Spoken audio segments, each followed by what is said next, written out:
पाकिस्तान नामे में खुशामदीद। तो आपको बताते चलें कि आज की अहम खबरों के बारे में। मस्तूंग और हंगू में धमाका हुआ, बाबर 11 का इम्तिहान और अमरीका एक बार फिर से रजीम चेंज से मुतालिक बोल उठा है। तो सबसे पहले बात करेंगे, दहशतगर्दों ने पाकिस्तान के अमन पर दोबारा से वार किया है। मस्तूंग और हंगू में धमाका हुआ, पाकिस्तान में बदअमनी फैलाने की घिनौनी साजिश की गई है। हमारा असली दुश्मन हर वक्त पाकिस्तान को नुकसान पहुंचाने के दर पे ही रहता है। निहत्ते मुसलमानों को निशाना बनाने वाले ना मुसलमान हैं और ना ही ये पाकिस्तानी हैं। आज का दिन, आज का मुकद्दस दिन 12 रबीउल अव्वल के दिन ये एक अफसोसनाक दहशतगर्दाना हमला किया गया है, जहां पर मस्तूंग धमाके में जाँ भाग अफराद की तादाद 50 से जायद हो चुकी है, जिसमें डीएसपी मस्तूंग भी जाँ भाग अफराद में शामिल हैं और 80 से जायद कैजुअलिटीज है और 80 से जायद अफराद इस वक्त जख्मी हैं। कोयटा के अस्पतालों में इमरजेंसी नाफिज कर दी गई है। सूबे में 3 रोजा सोग का ऐलान भी कर दिया गया है। तो बदअमनी फैलाने वाले अनासिर और इनकी घिनौनी साजिश और असली दुश्मन जो है वो हमेशा कोई ना कोई ऐसा काम करता है कि जिससे मुसलमानों को नुकसान पहुंचाया जा सके। मुसलमानों के आज मुकद्दस दिन के मौके पर, विलादत बासादत के मौके पर ये कारनामा सर अंजाम दिया है और दहशतगर्दाना वार किया है, जिसमें निहत्ते मुसलमानों को निशाना बनाया गया और अस्पतालों में इमरजेंसी नाफिज कर दी गई है उसके बाद। और जो डीएसपी हैं मस्तूंग, वो भी इन जाँ भाग अफराद में शामिल हैं, जबकि मस्तूंग धमाके में जाँ भाग अफराद की तादाद 50 से जायद हो चुकी है और जो जख्मी है 80 से जायद अफराद जख्मी भी हो चुके हैं। बात करें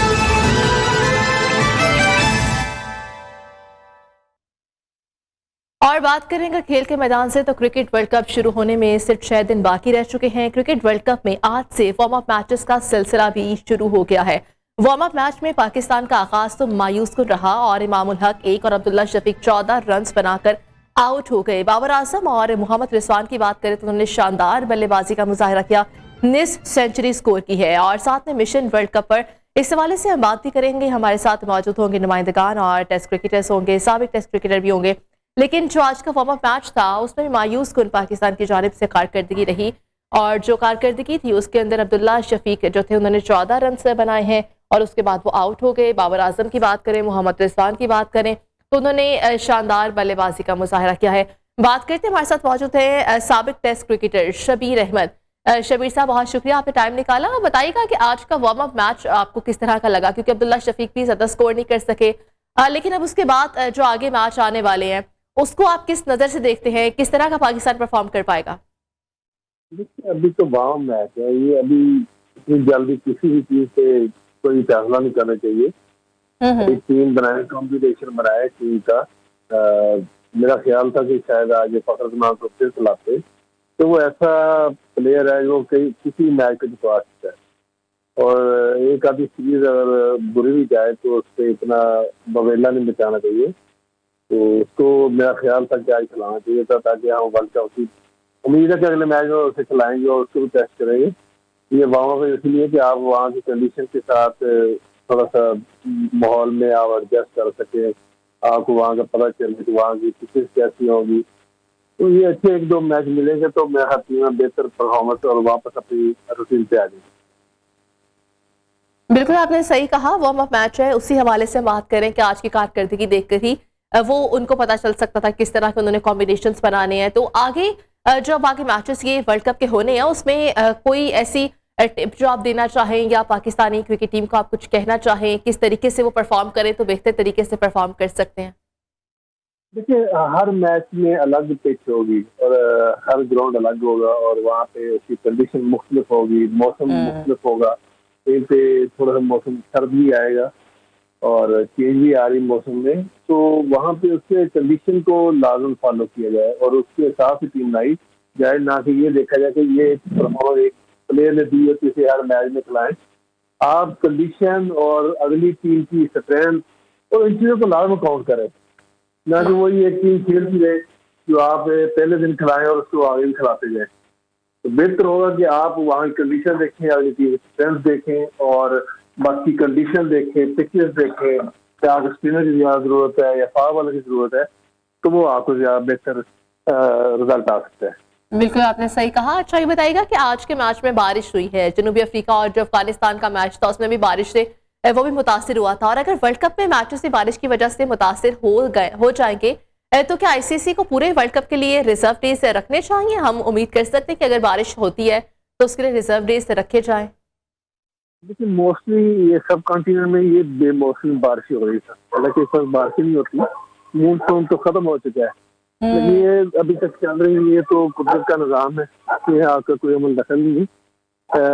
रिजल्ट फिर भी रखना चाहिए था, ताकि एक टीम का दूसरे मैच के दरमियान काफी ज्यादा वक्त भी होता है, तो एक दिन और मिल जाए तो ज्यादा बेहतर है कि मैच का फैसला हो जाए।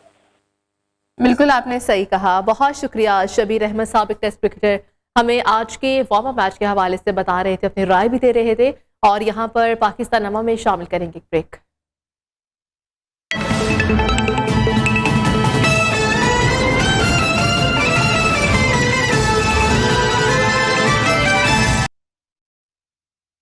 और अब खबर तेज तेज।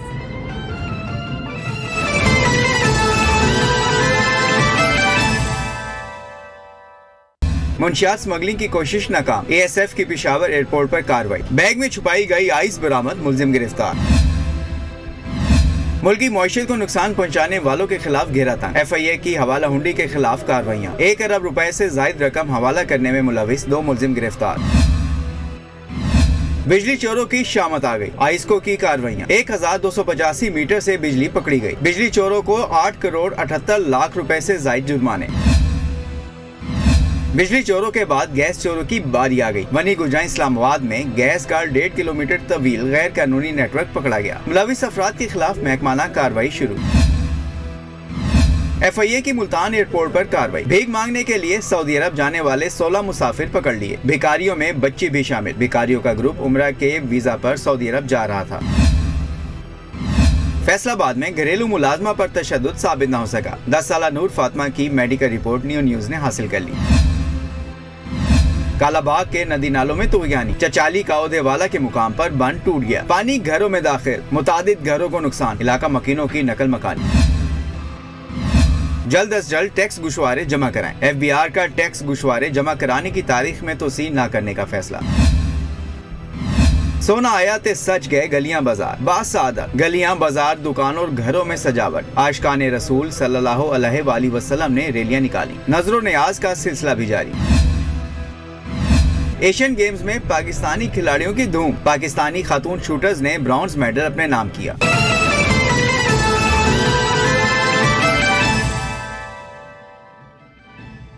तो बात करेंगे आज की बड़ी खबर की। तो जनाब, आज की बड़ी खबर अमेरिका से है, जहां पर अमेरिकी महकमे खारजा में प्रेस ब्रीफिंग के दौरान तर्जुमान महकमे खारजा मैथ्यू मिलर ने कहा कि अमेरिका पाकिस्तान में रजीम चेंज की हिमायत करने की बजाय आजादाना और मुनसिफाना इंतखाबात की हिमायत करता है। पाकिस्तान में हुकूमत की तब्दीली से मुतालिक सवाल के जवाब में उन्होंने कहा कि रजीम चेंज की हिमायत नहीं करते और हम ये लाख बार बता चुके हैं। उन्होंने ये भी कहा है कि अमेरिका की पॉलिसी वाज़ेह है कि आज़ाद और शफाफ इलेक्शन की हिमायत करेंगे। इसी पर बात करेंगे। ब्यूरो चीफ हमारे साथ हैं जावेद बलोच और एंकर पर्सन फवाद अहमद हमारे साथ ही मौजूद है। रुख करेंगे फवाद साहब का। फवाद साहब बताइएगा, बार बार अमेरिका को क्लैरिफिकेशन देने की क्यों जरूरत पेश आ रही है कि हम रजीम चेंज का पार्ट नहीं थे? देखें जी, कुछ जो है वो ऐसे सहाफ़ी की जो सहाफ़त का लिबादा ओढ़कर बैठे किसी जमात के कारकुन बन जाएं या किसी लॉबिंग फर्म से मुतासिर हो जाएं, ये उनका सवाल तो हो सकता है, लेकिन एक सहाफ़ी के पास अगर किसी चीज़ का जवाब पहले से मौजूद हो और वो उसके हवाले से मुतादिद मर्तबा जान चुका हो, तो फिर ये सवाल जो है वो कोई मायने नहीं रखता। बुनियादी तौर पर तो पाकिस्तान तहरीक इंसाफ खुद इस मौक़िफ़ से, इस बयानिए से यू टर्न ले चुकी है कि रजीम चेंज के अंदर कोई गैर मुल्की ताकत मुलविस थी। पहले वो कहते रहे कि गैर मुल्की ताकत यानी कि अमेरिका मुलविस था, उन्होंने साइफर लिखा, फिर बाद में कहने लगे कि मकामी उनके एजेंट मुलविस थे। फिर कभी वो कहते हैं कि इसके अंदर जो है वो हुसैन हक्कानी मौजूद थे, कभी वो कहते हैं कि इसके अंदर फलां था। बुनियादी तौर पर तो इसके पीछे जो मामला था वो देखने की जरूरत है। मसला यह है कि पाकिस्तान तहरीक इंसाफ के पास तहरीक अदम एतमाद के वक्त कोई ऐसा बयानिया मौजूद नहीं था कि जिसकी बुनियाद पर वो लोगों के पास जाती, उनको ये बताती कि उन्होंने अपने अवाम की फलाह बहबूद के लिए 3.5 साल के अरसे में फलां और फलां काम किए। जब उनके पास कुछ मौजूद नहीं था, तो जिस तरीके से हमें याद है कि मई में जिस वक्त 2022 में जुलूस निकाला इमरान खान साहब ने, तो कासिम सूरी साहब ने उनके कान में कहा था कि मजहबी टच भी दे दें खान साहब थोड़ा सा। तो बुनियादी तौर पर मजहबी के साथ साथ पाकिस्तान के अंदर अमरीकी टच भी हमेशा से वैलिड रहा है कि जिसके अंदर अमरीका मुखालिफ सेंटिमेंट्स के जरिए कभी मजहबी जमातें और कभी फिर सियासी जमातें जिसमें इमरान खान साहब पेश हैं, वो उस सेंटिमेंट को इस्तेमाल करते हैं। तो खान साहब ने जिस तरीके से मजहबी टच के जरिए जो है वो लोगों के मजहबी जज्बात को इंगेज करने की कोशिश की, उनको बराख्ता करने की कोशिश की, इसी तरीके से उन्होंने माजी में यह हुआ कि उन्होंने अमेरिका के हवाले से भी एक जज्बा, एक जो है वो बयानिया तरतीब देने की कोशिश की कि उनके पास चूंकि कारकर्दगी बताने को कुछ नहीं था, लिहाजा उन्होंने कहा कि अमेरिका की मौजूदगी की वजह से या अमेरिका की मदाखलत की वजह से हमारी हुकूमत जा रही है। बुनियादी तौर पर अगर देखा जाए तो खान साहब की हुकूमत अमेरिका के लिए जो है वो उस वक्त वैसे भी रेलिवेंट नहीं थी कि अमेरिका कोई कोशिश करता कि पाकिस्तान के अंदर उनकी मर्जी की हुकूमत आ जाए या उनकी कोई रेलिवेंसी बनती हो। तो सारे मामले के ऊपर जाहिर है कि अमेरिका ने बार बार वजाहत करनी है, लेकिन सवाल करने वाले को भी सलाम है कि वो पाकिस्तान के हालात नहीं देखता कि जहां पर पाकिस्तान तहरीक इंसाफ खुद इस मौका से दस्तबरदार हो चुकी है कि जिसमें उन्होंने कहा था कि अमेरिका उनकी हुकूमत गिलाने के खिलाफ है। तो ये एक सवाल है जो बार बार रिपीट होके आ रहा है, लेकिन इस सवाल का अगला बार बार जो अमेरिका है उसको क्लैरिफिकेशन भी देनी पड़ी है। तो फवाद साहब हमारे साथ ही रहेगा, हमारे साथ ब्यूरो चीफ जावेद बलोच भी हैं। जावेद बलोच, बार बार अमेरिका को क्लैरिफिकेशन देनी पड़ी है, पीटीआई का बयानिया आप कहां पे स्टैंड करता है फिर? देखें, जैसे अमेरिका में लॉबिंग फर्म जो है वो हायर की गई और अपने आप को ज़िंदा रखने के लिए, अपने आप को जो है वो सिस्टम में इन रखने के लिए जो है वो तहरीक इंसाफ मुख्तलिफ हरबे इस्तेमाल करती है। और आपके इल्म में है कि तहरीक इंसाफ के चेयरमैन इमरान खान भी जो है वो मुख्तलिफ हरबे इस्तेमाल करते रहे हैं। कभी सैफर साजिश का जो है वो लहराया गया, कभी रजीम चेंज का जो है वो बयानिया घड़ा गया, कभी जो है वो किसी पिपंडी पर इल्ज़ाम लगाया गया, कभी इदारों पर इल्ज़ाम लगाया गया। तो ये वो चीज़ें हैं कि जो अपने आप को ज़िंदा रखने के लिए तहरीक इंसाफ मुख्तलिफ हरबे इस्तेमाल करती आ रही है और कर रही है। आपके इल्म में है कि अमेरिका में यही इसी तरीके इंसाफ ने जो है वो लॉबिंग फर्म हायर की और इमरान खान का बयानिया जो है वो उसे वहाँ प्रमोट करने की कोशिश की। अमेरिका से जो है वो दबाव डलवाने के लिए लॉबिंग फर्म के मुख्तलिफ जो लोग हैं, शहबाज गिल वहाँ मौजूद है, बाकी लोग वहाँ मौजूद हैं और ये ऐसे कई साफ़ी भी वहाँ पे मौजूद हैं जो तहरीक इंसाफ का आलाकार बने हुए हैं। और वहाँ से जो है वो चीज़ें बार बार, अब इस सवाल का कोई तुक नहीं बनता। एक ऐसा बयान जैसे फवाद ने पहले कहा कि एक ऐसे बयानिया से, एक ऐसा बयान से जिससे तहरीक इंसाफ खुद जो है वो पीछे हट चुकी है, तो अब वो दोबारा क्वेश्चन करना और फिर अमरीकी तर्जुमान का उसे कहना कि हम बार बार जो है वो ये जवाब दे चुके हैं, हमारा इससे कोई तल्लुक वास्ता नहीं है, लेकिन फिर इस सवाल को दोहराना जो है वो समझ से बालातर है। अब यही सूरत हाल है, इलेक्शन आने वाले हैं और इलेक्शन में किसी न किसी तरीके से जो है वो तहरीक इंसाफ ने अपने आप को इन रखने की कोशिश करनी है। लेकिन आपके इल्म में है, कौम जानती है कि सानिया 9 मई के बाद जो है वो तहरीक इंसाफ कहाँ पे खड़ी है। तहरीक इंसाफ के चेयरमैन जो है वो कहाँ पे खड़े हैं। एक सजा याफ्ता शख्स जो है वो जेल के अंदर बैठकर अपने लोगों को हिदायत देता है और अपने लोगों को जो है वो मुख्तलिफ हरबे इस्तेमाल करने की तलकीन करता है कि आप ऐसे करें, आप ऐसे करें, आप ऐसे करें। तो ये वो चीज़ें हैं जो अब ख़त्म हो गई हैं, ये वो चीज़ें हैं जो अब एक्सपोज हो गई हैं और लोग जानते हैं कहाँ गए वो तहरीक इंसाफ के सुनामी, कहाँ गए वो तहरीक इंसाफ के इतने कारकुन के जनाब सुनामी आ जाएगा, 10 लाख लोग आ जाएंगे, 20 लाख लोग आ जाएंगे। तो सिवाय अब सोशल मीडिया के ऑन ग्राउंड तो कोई चीज़ नज़र नहीं आ रही।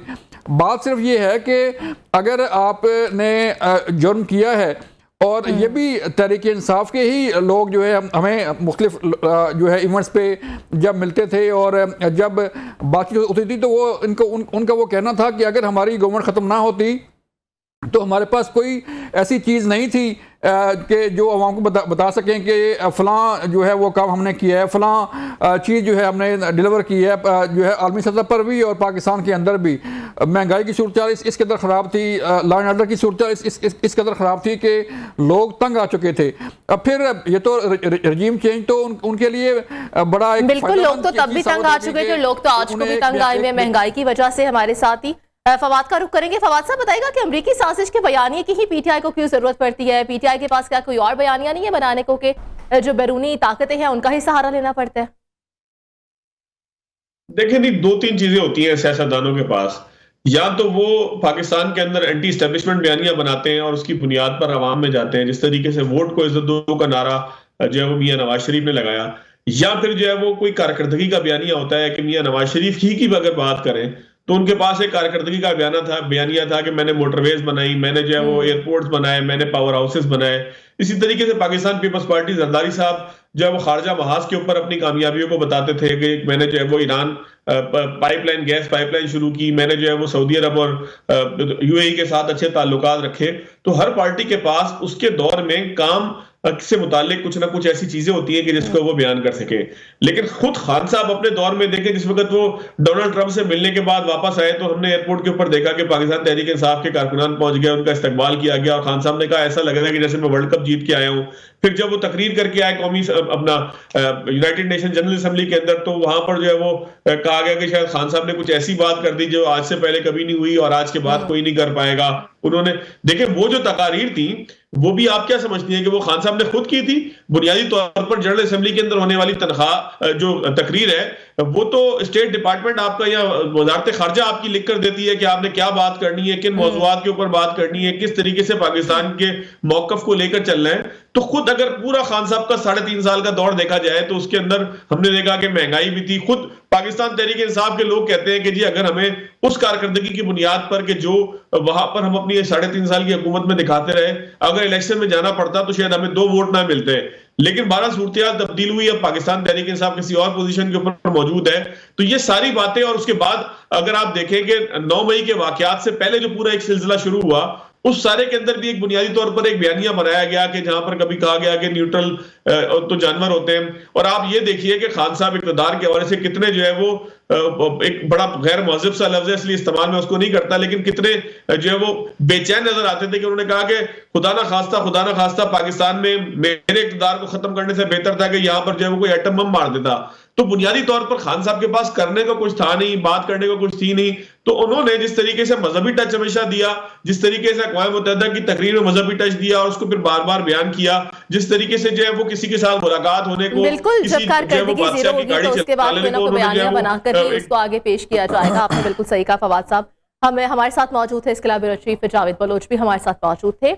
तो नाज़रीन बस बात तो यही है कि जब कोई बात नहीं होगी करने को या कुछ इस तरह का होगा नहीं तो फिर बयानिए गढ़े जाएंगे। अहम खबर यहाँ पे शामिल करेंगे कि भारत का चांद के जनूबी कुतुब में लैंडिंग का दावा झूठा निकला है। आलमी मीडिया और साइंसदानों ने भारत की मून लैंडिंग का भांडा फोड़ दिया और हाल ही में भारत चांद तक रसाई हासिल करने वाला दुनिया का 4था मुल्क बना और आलमी सतह पर तवज्जो का मरकज भी बना रहा। और एक बरतानवी अखबार ने यह दावा किया है कि भारतीय चंद्रयान को 4 सितंबर को स्लैब मोड में मुंतकिल कर दिया गया था, लेकिन इसके बाद वो दोबारा ऑन ना किया जा सका। भारतीय चंद्रयान साउथ पोल के करीब तक भी नहीं पहुंच सका था। बातज़ा इंडियन स्पेस रिसर्च एजेंसीज ने सोशल मीडिया या प्लेटफॉर्म पर बयान देते हुए यह भी कहा था कि चंद्रयान 3 के साथ राब्ते की कोशिशें नाकाम रही हैं। तो भारत की जानिब से एक और झूठा प्रोपेगेंडा किया गया कि वो चांद पर पहुंच चुका है, जो कि बाद में पता चल गया कि वो स्लीप मोड पे पहुंच चुका था, स्लीप मोड पे जा चुका था उनका जो तैयारा था और वो उसके बाद दोबारा से उसको ऑन नहीं किया जा सका। तो हाल ही में जो भारत है चांद तक रसाई हासिल करने वाला जो दुनिया का 4था मुल्क बना था, ये भी भांडा फूट चुका है कि ऐसा कुछ भी नहीं था। तमाम दावे झूठे साबित हुए।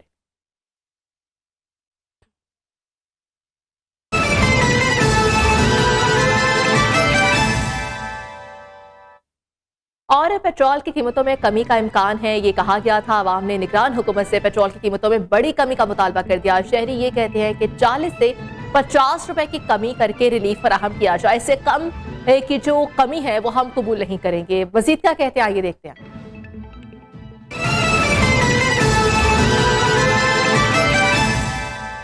2-4 रुपये कम कर देंगे, फिर जाके 20-30 रुपये बढ़ा देंगे।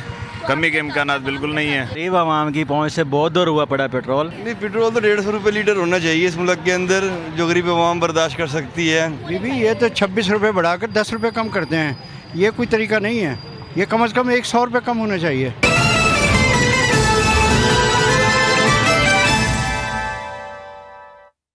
आवाम तो ये कहते हैं कि 26 रुपये बढ़ाकर या 30 रुपये बढ़ाने के बाद तो वो जो कम करते हैं वो 10 रुपये की कमी करते हैं, लेकिन ऐसा कभी भी नहीं होता कि 40 से 50 रुपये की बड़ी जो है वो कमी की जाए। तो नाज़रीन यहाँ पर मज़ीद भी कुछ बात करेंगे हम रेलवेज़ के हवाले से, लेकिन एक ब्रेक के बाद।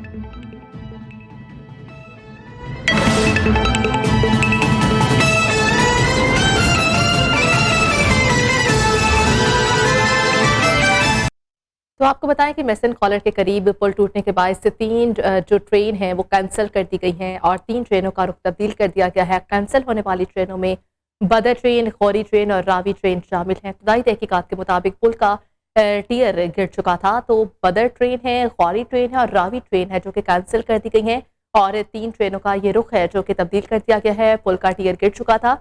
इब्तदाई तहकीकात में ये बात सामने आई है और ये बात है कि मेसन कॉलर के करीब पुल टूटने के बायस ये 3 ट्रेनें कैंसिल कर दी गई हैं।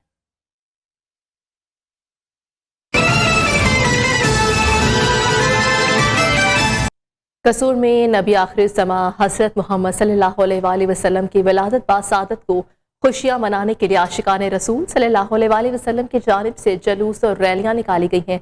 इसी पर रिपोर्ट करेंगे कसूर से शहरोज सेब कम्बो। कसूर में नबी आखिरुज़्ज़मा हज़रत मोहम्मद सल्लल्लाहु अलैहि वसल्लम की विलादत बासादत की खुशी में गलियां बाजार सजाए गए। खाना काबा और रोज़ा रसूल के खूबसूरत मॉडल्स भी जगह जगह दिखाई दिए। जुलूस और रैलियां भी निकाली गईं। नबी आखिरुज़्ज़मा हज़रत मोहम्मद सल्लल्लाहु अलैहि वसल्लम की विलादत बासादत मुबारक के सिलसिले में ज़िला भर में 55 जुलूस और 15 महफिल के लिए पुलिस ने सख्त सिक्योरिटी इंतजाम किए। 450 से जायद सेफ सिटी कैमरों से सेफ सिटी कंट्रोल रूम में निगरानी की गई। 12 रबीउल अव्वल के इस